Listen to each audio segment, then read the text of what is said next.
there's only one species on the planet that has chronic disease, and that's humans.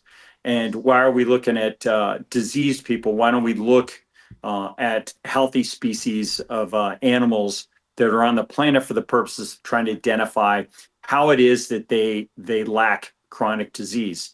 And so we use MRIs to find it, but then we looked at their lifestyles. And so we looked at a whole lot more other than just dieting. We looked at how they quote kind of exercise, and no animals are like intentional about exercising, stay in shape.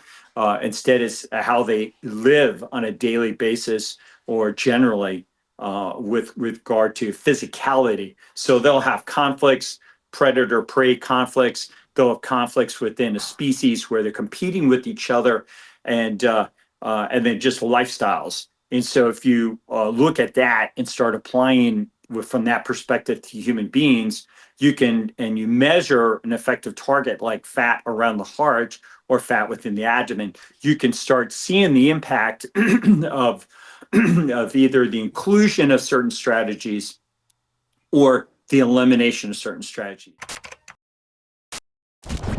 Contact. That is our target.